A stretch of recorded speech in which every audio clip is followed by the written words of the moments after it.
Après des semaines d'attente, la réforme des retraites d'Elisabeth Borne a enfin été rendue publique ce mardi 10 janvier.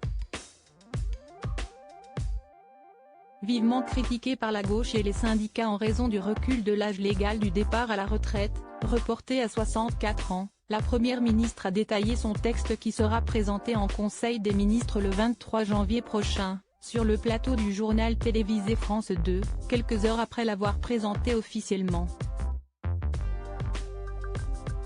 Alors qu'elle rappelait que le débat à l'Assemblée commencera le 6 février, Anne-Sophie Lapix a rappelé à son interlocutrice que la réforme a été très mal accueillie.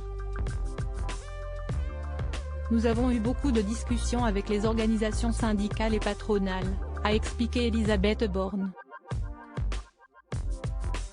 Dans les déclarations de ce soir, j'ai l'impression que les syndicats doivent encore regarder plus précisément le texte parce que je pense qu'on répond à des demandes qui sont formulées par certains depuis longtemps.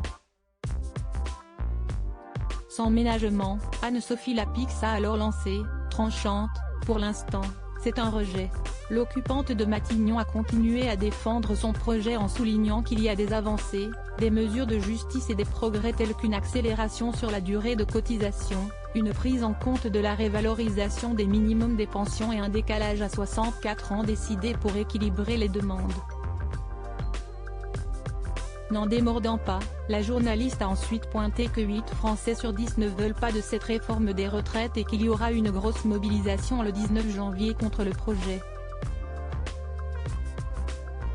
Ce à quoi Elisabeth Borne a répondu « Je suis convaincue que nous proposons un projet qui, certes, est un projet d'équilibre et donc demande de travailler progressivement plus longtemps, mais il y a vraiment des avancées où l'on tient compte des situations de ceux qui ont commencé à travailler tôt ou de ceux qui ont des métiers difficiles. Il y a des avancées sur les pensions des futurs retraités, donc moi je souhaite convaincre. »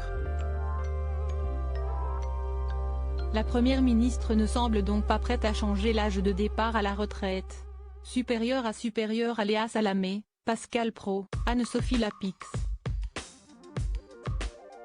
Découvrez les journalistes quand ils étaient plus jeunes et la petite pique ironique d'Anne-Sophie Lapix au cours de son entretien avec l'ancienne ministre du Travail. Anne-Sophie Lapix n'a pas pu s'empêcher de lui glisser une petite pique ironique.